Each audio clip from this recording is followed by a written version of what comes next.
So with Luis, some nights was less. The running joke in the bivouac, we would go check on where Luis was at. We'd go up to the competitor's tent and try and find out where Luis was at. And as soon as we would walk in, the officials there would start laughing, and they're in French, in their French accent. They'd be like, "You know, it's too early for Luis," you know, and just laughing. And I think Luis was good for anywhere from between 9 o'clock in the evening to 3 o'clock in the morning is when he'd finally show up. And the 3 o'clock in the morning stint, we had to put a motor in. So, and he had to be out by 6:30 in the morning. So it was definitely it was a lot of work. How many bikes did you have this year? We had 3 bikes. So and I take that back. We had Dave Peckham with Rally Management Services, you know, supporting Kevin Mungleton out of our truck as well. And unfortunately, in stage 2, Kevin crashed in the dunes and broke his back. So it took him out of the race. So Dave was there and provided all the support necessary, you know, to help us out and to be as successful as we were with the 3 bikes. So we started 3 bikes and we finished 3 bikes. Kevin's, I'm going to say okay now. I mean, Kevin's great. Yeah, he's back. He plans to ride this year. He is back to training, full training, and he plans on racing 2014 if he's accepted. So he's working on his bike, and we're hoping to support him again this year if possible. So a 2-stroke was in the race? That 2-stroke was in the race. What is that? That's a KTM 150. 150? It's a 150. Yeah, I replaced the head gasket with a real one since I read the Kansas City Star article about the bracelet. It's the very same one. So, and no, it's probably still in there.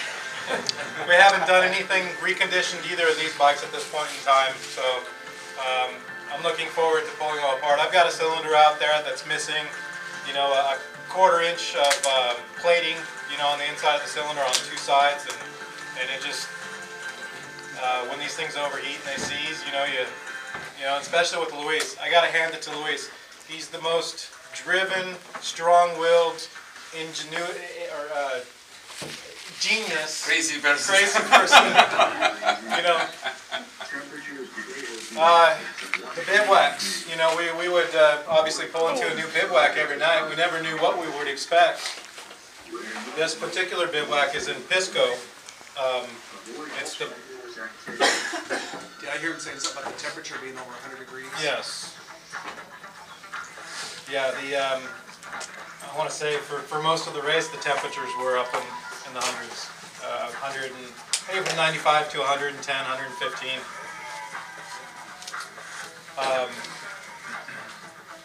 As a general rule, that bivouac would be in the upper third of niceness. Yeah. All the The bivouacs. first one we pulled into, we weren't there real late, but there were, what, 4 vehicles, 5 vehicles stuck before we pulled in. I mean, Right. it was just In the sand. This bivouac we actually got stuck in too. I mean, we got backed in to a spot and we had prime real estate, and the organization comes to us and says, "You can't park there, we've got this all mapped out." People had actually paid to reserve their spots in every bivouac. So we had these big teams that are surrounding us. You know, we got the Kamaz team, we've got the Iveco teams, we've got a lot of the big truck teams surrounding us, and they're paying for this prime real estate. And so we had to move, and the moment we moved, you know, we knew we were doomed. We just kind of floored it, backed up to a certain spot, and made our bivouac, made our pit right there. The next morning, sure enough, we're getting ready to leave, and we bury it, you know, six tires deep, you know, right in the sand to the frame. So we ended up getting pulled out by believe it or not, it was a large industrial forklift that we got pulled out by. So. Can you talk a little bit about just all the gear that needs to be on the bikes? I know carrying water and all that kind of stuff. Yeah, so the rules state that you have to carry enough fuel to go 160 miles or 250 kilometers. So our main tank right there, our 6-gallon tank, actually was probably sufficient And when I say that they got to go 160 miles, it's basically from fuel stop to fuel stop. That bike right there on the main tank was going about 200. And you know, you don't know what's going to happen out in the middle of the desert. You're going to get lost, you're going to get off course or whatever. You're going to run into situations where you might have to help out another rider with fuel. So these bikes had plenty of fuel. Luis's, I think his was the challenge. As you all know, two-strokes are very inefficient when it comes to combustion. So that whole subframe right there is a fuel tank. And then we've got a small fuel tank on the right side that's a custom-made aluminum tank. At the bottom of it is his oil reservoir. On the other side, then we've got another tank for fuel as well. Then you have to carry 3 liters of water in the skid plate, tools. Then you have the instruments, the navigation instruments. You have 2 odometers, a road book, GPS, Sentinel. A GPS that's not a GPS. Yeah, it's not a GPS. It's a GPS when the organization wants it to be a GPS. And that's only what, you get in within a certain 90 meters. 90 meters of the waypoint. Is it 90 and 180 depending on what type of waypoint it And is? 3 kilometers. The way it works is they mark in the road book. They mark certain points that you have to hit. I had a road book here to show you guys. Oh, here it is. And certain waypoints you have to hit within 90 meters.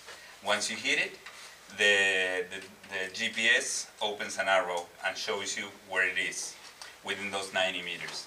Some of them are 3 kilometers, and some of them are 180 meters. The ones that are crucial are 90 meters, which is 90 yards. Outside of those limits, all that screen is showing you It's numbers.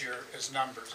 It's showing you your compass heading, it's showing speed, depending on waypoint, maybe showing distance to the next waypoint. Right. It's showing just numeric information. The There's no. GPSs aren't still there, right? Because they belong Correct. to the organization. They belong to the Something like that, organization. right? Yeah, the GPS, the Erie track, the beacon, the police, those things all are essentially leased to us, and then given back at the end of the race. We have to buy the brackets.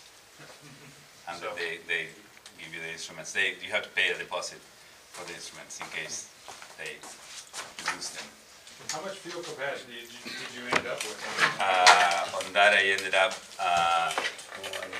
31 liters and 1 liter of oil. We made an oil tank. Right. Yeah, here's where you put the 2-stroke oil, and here's where you get it out from. Right, that's what I thought, yeah, that's pretty Yeah. It didn't work as well because it took a long time to drop. Oh, yeah. So I got tired of it and I carried a bottle with 2-stroke oil. Because I had to sit down there with a bottle and waited for it to drop, and it And took you too long. always carried the correct oil? Who asked that? No, one time It was a I handful. told you that. You know you're going to get a hard time, right? But you finished, so It's that's. right. It so happened that ELF, the oil that we use, makes the exact same bottle for 2-stroke oil or filter. The air filter oil, the 2-stroke air filter oil. It's the same color bottle and everything as his 2-stroke engine oil. So one time I filled up with that and it cost me the engine. Yeah. I didn't notice though. The engine repairs out on, I mean, the 150 is a very easy bike to work on. For the most part, you've got a couple of 8mm bolt or 8mm headed bolts, 6mm bolts, pull the exhaust pipe off. Once you get the fuel tanks and stuff, and then you got essentially 4 bolts. You know, maybe a bracket bolt or a bracket that when you pull the cylinder off. And Luis, when things like that would happen, when the engine would seize, he'd be in there pulling it apart, sanding it down, sanding the piston down. If anything, to get the rings freed up, maybe have to clean out the ring groove, get the ring freed back up. Obviously, it's not going to run efficient, but at the same time, it's going to run. And Is this on the trail? This is on the Yes. trail. Okay. This is out in the middle of That's what I nowhere. thought. The first day, he got to the bivouac, and we decided to try a new carburetor at the very last minute. Everything about this bike, and trust me, as a mechanic, I was very frustrated, and I love Luis to death, but he killed me with this. we had our 2010 that we'd raised, and it was perfect. We had 2 years of development on it. We knew everything about it, and a lot of people were going to the linkage suspension. They wanted a little bit plusher ride. They wanted something that was going to handle the bumps a little bit better. So Luis in September said, I've got an opportunity to get a 2013 150 XC. The bike we were running last year was a 150 SX. Now the SX has a bigger carburetor, it has a little bit more power, different expansion chamber, and we had a different gearbox put in it. We had an EXC gearbox put in it, so it had a wider ratio to it. Well, the XC has the wider ratio as well, but it has a smaller carburetor, less power, different expansion chamber, and so APT here locally, just up the road at the Bannister Mall, had a carburetor, and they wanted us to try it. And so it was supposed to give us 20 to 30% more fuel economy. It was supposed to self-adjust at altitude. And if anybody's familiar with the old Electron carburetors, or what was it, the Edelbrock carburetors, where they're a metering rod, you can change out the metering rod. There's no jetting to change. And we thought, well, that's a great idea, let's try it. Well, from the very start, we had to fabricate that carburetor onto the bike. Well, the first bivouac we pull into, Luis is going, this thing has no power, it's fouling plugs, and you know, Luis went and took a shower, and I was looking at it, and there was no way for me to adjust it or even know. It was kind of like an R&D session. It was like, I can't afford to run this carburetor and try and play with it when it gets out into the dunes.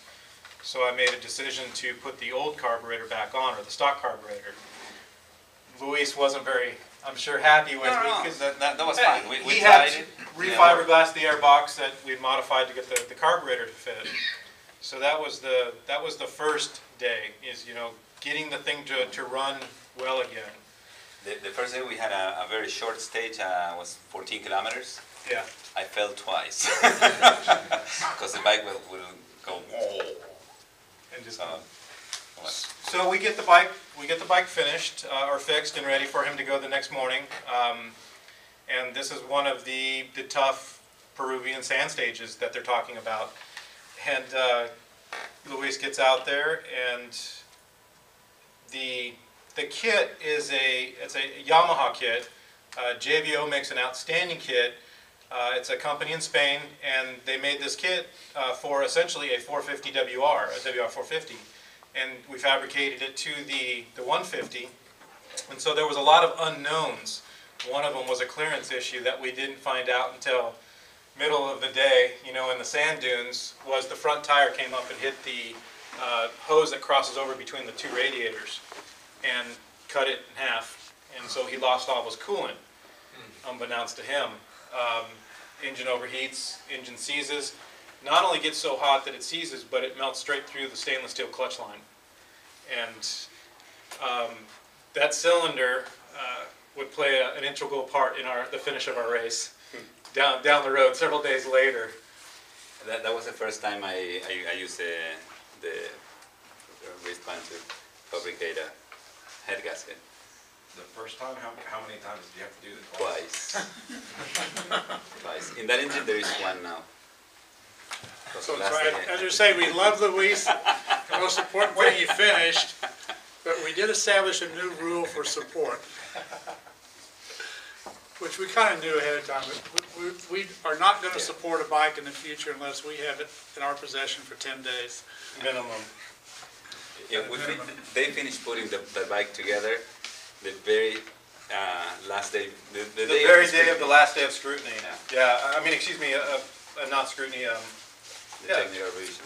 Yeah, scrutiny. So, Jaime, outstanding mechanic. He's my teammate, and yeah, we worked on this bike. We got there on the 1st. We started working on the bikes on the 2nd.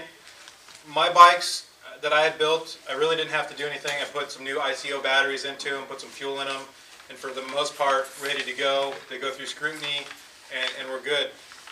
Luis's bike, since we didn't know anything about the kit, the bike actually came from Spain straight to Peru. So I had never seen the bike, you know, until I got to Peru on the 2nd. When we got to Peru on the 2nd, we started working on the bike. We spent 2.5 days straight working on it.